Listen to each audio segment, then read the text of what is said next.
Hi everyone, welcome to the Bioinformatics Coach channel. In today's video, I am going to show you how you can use Python to find the length of sequences that have been stored or saved in a multifasta file. Multifasta files are FASTA files that have two or more sequences. This is how a typical multifasta file looks like. This is one sequence. There are others. Let me show you. This is another sequence. There is another one. There are 5 sequences in this particular file. Now let's go back to the Python environment. For this tutorial, we are using Python, of course. You also need to have these Python libraries installed because we will use them. BioPython and then pandas. If you are new to the Python environment, I have a tutorial that shows you how to install Python libraries. So you can just watch that video to set up your PC.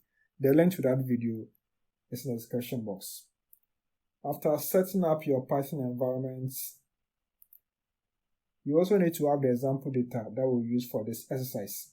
This data is available on one of my GitHub repos. This is the page, and I will leave the link to this page in the description box. On this particular repo, just scroll down and search for a file called multifasta.fasta, this particular file here. To download, click it, and then you'll be sent to another page. So here, click on the download button here, this particular one here. So just click it, and then you'll be sent to another page.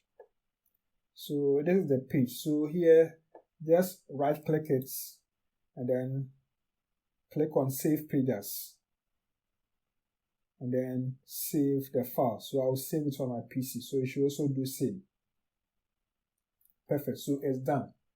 So I'll check it out here. This is the file. So this file is what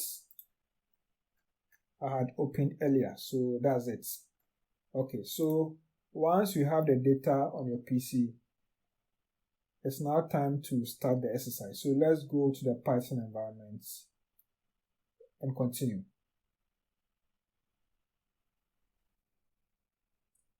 Okay, we are in the Python environment now.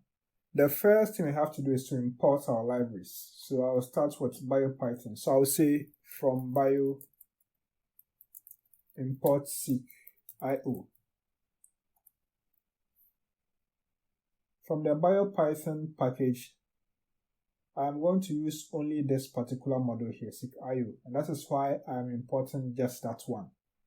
Let's also import pandas. So I say import pandas as PD. Let's run this.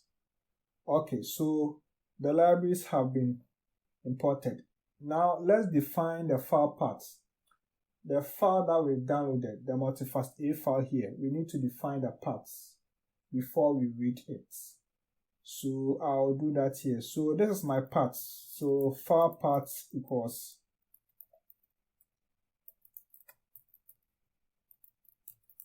I need to give the 4 paths as well as the name.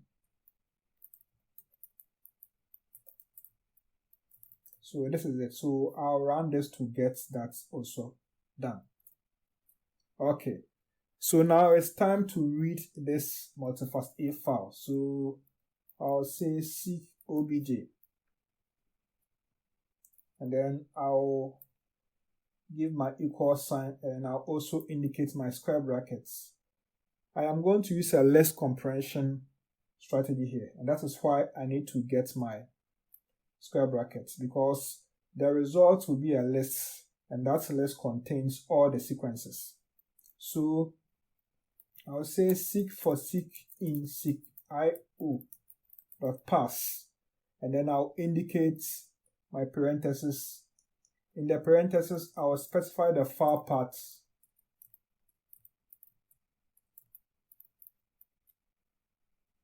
as well as the file formats, which is FASTA.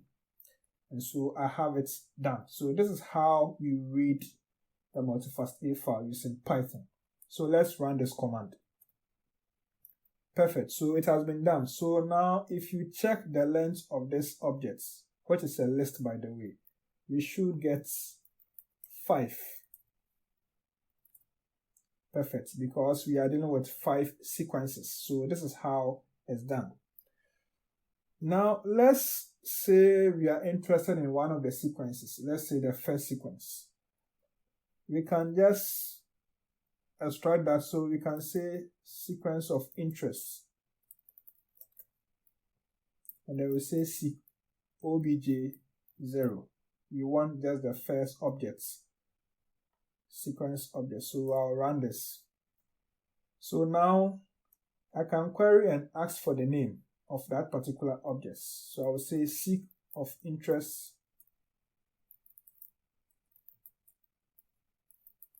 dot name. So that should give me AR465, just as we had here, because this is the first sequence. I can also query for that sequence, the sequence itself. So I will say seq of interest.seq. That should give me the sequence. Okay. By that I mean all the nucleotides or all the bases. So this is how it's done.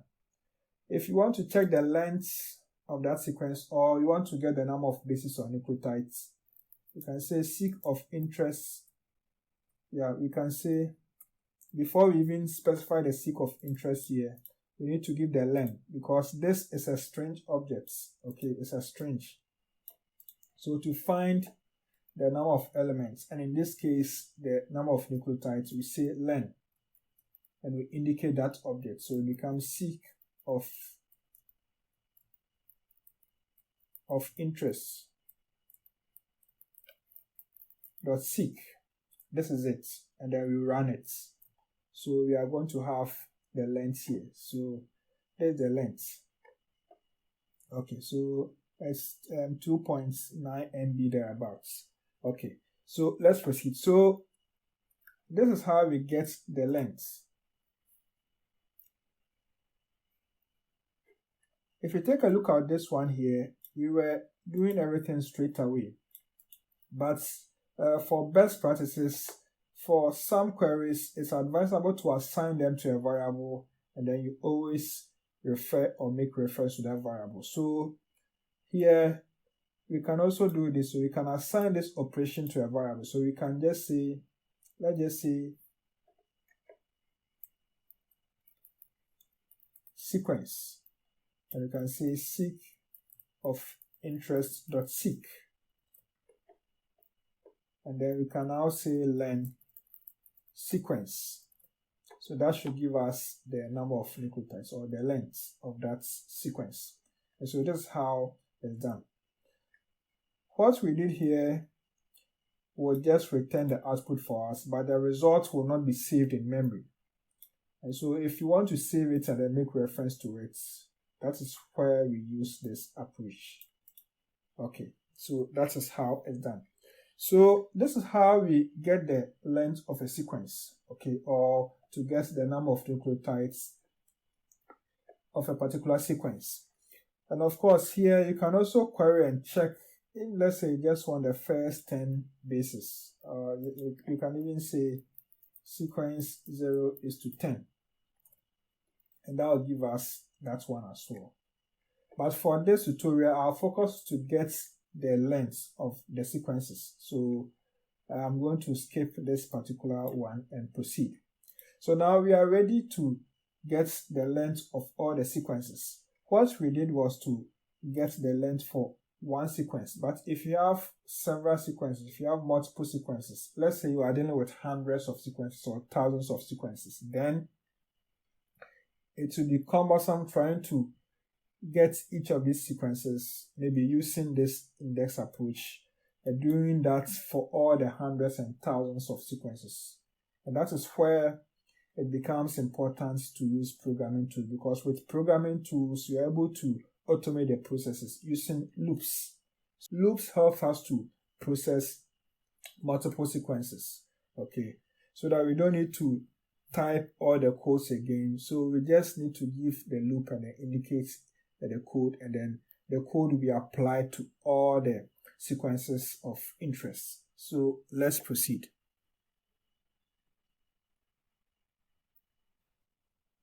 So now let's look at the first approach, which involves the use of a classical for loop.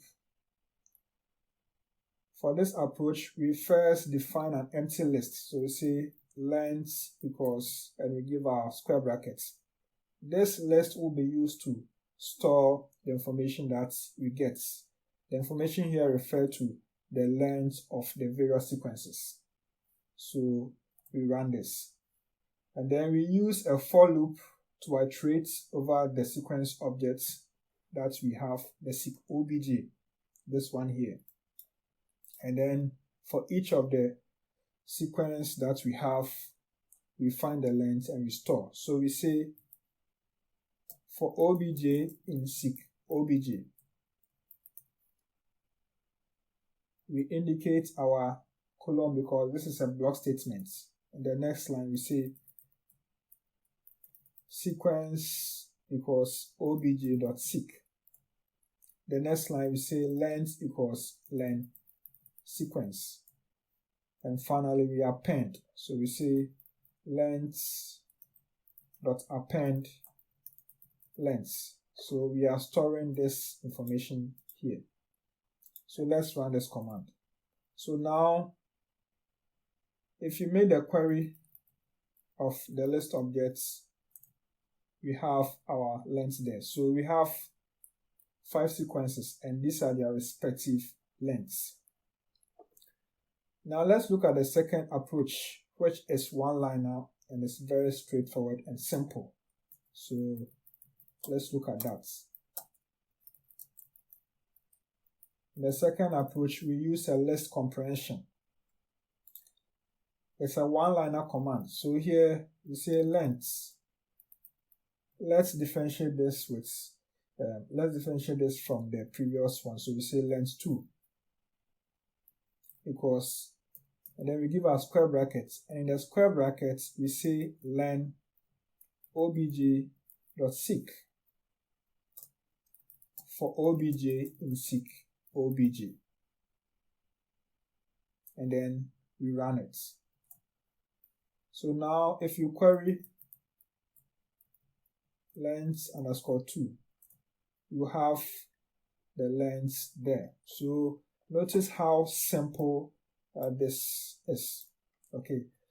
List comprehensions are also very useful, especially in situations where you have lots of sequences. It's comparatively faster than the classical for loop approach. So in some situations, I will recommend that you use the list comprehension. So this is how we find the length for multiple sequences. But then, if you take a look at the information we have, let's just use the length here. You have the length all right, but then we don't have any information telling us that it's for this sequence or this sequence or this sequence. So we need to put that also here. Okay. Of course, because this one is in series, okay, it's easy to get the sequence names as well. So we can do that. So in the next approach, we are going to modify the code and then add some information as well. So the information we are adding is the sequence name, because we need to differentiate each of these lengths. We need to map them to their respective names. That will make it easier to read and understand. So let's look at how we do that here.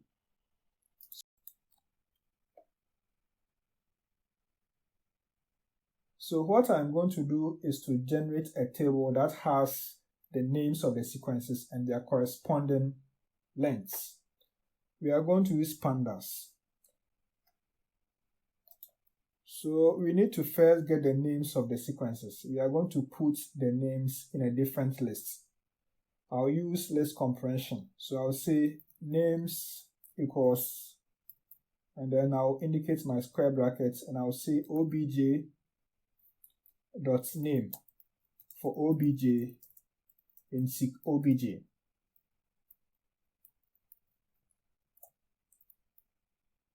So now I'll just check to confirm. Perfect. So I have the names. And so once we have the names, it becomes easy to map the names to their respective lengths. So let's proceed. So now I have the names. I've specified that. Let me just use the length here as well. Okay, so I have them here. So I'll first create an empty data frame. So I'll say data frame equals pd.dataframe.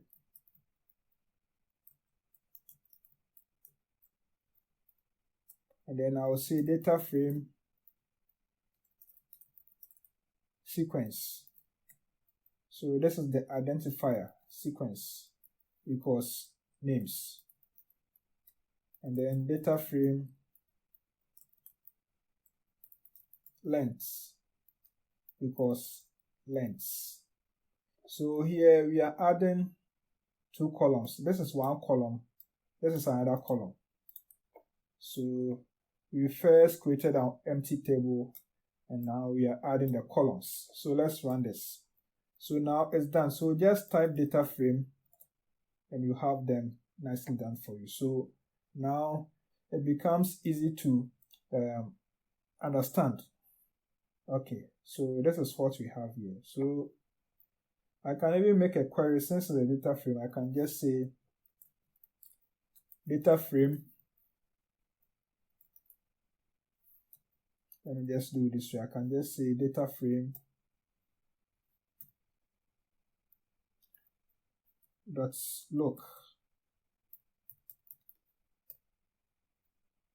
Let me use the location here rather. So I'll say 0 and I will say length.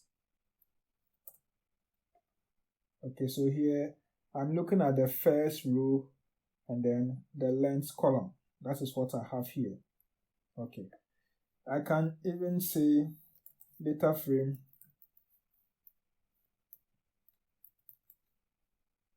block, and then I can just say 0, and then when I come here I can see sequence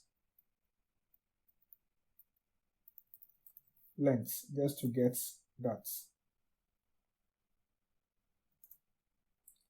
So now I have that also there.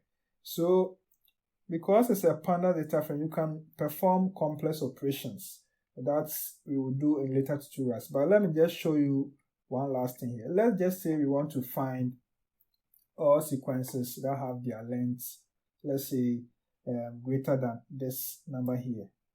Okay, or let's just say all sequences that have their numbers or their lengths greater than this particular threshold. Let's use that. Let's use this particular threshold here. So I can just say data frame where data frame length is greater or equals to, and then I'll use this threshold here, and then I'll run it. And so I have this threshold here. So here we are looking for all sequences that have their length greater or equals to this value here. And that is what has been given to us here. And so you can perform other operations, especially if you have several sequences and you are looking for patterns or you are looking for those that meet a certain criteria. Then you can use some of these operations here to do the queries.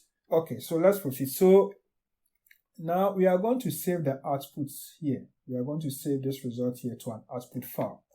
So we will save it as a CSV file. So I'll just say data frame.to.csv. Let me indicate the paths. I'll say /home/ I want to save it in the same location as where the FASTA file is. So I'm giving that part here. So I'll just put it here and I'll say length.csv, and then I'll give my code here. So I'll save this. So now if I go to the folder, let me just check it here. You will see the file here. So here you can open it, and then you have your values here. But notice these values here, these are indexes. Okay, so you can choose to omit that when you are saving. Let's go back to the code. So once you are saving, you can just say, let me just put that in a different line. Once you are saving, you can just say index equals false and then just save it. So if you go back again and you open it, you will see that that index is gone. So here you are free to share, you are free to make your reports or do whatever you want to do with it. So this is how we find the length of sequences in a multifasta file. All too soon, we've come to the end of this tutorial, and I believe you've been able to learn a lot from this session. So that's it. If you're also interested in learning more Python tricks that you can use to process your data, then the playlist that will be shown here is for you. So just watch the videos in there as well. If you also want to support the channel, there are links in the description box you can use as well. So that'll be all for this tutorial. Thanks for watching, and I will see you in the next session. Goodbye.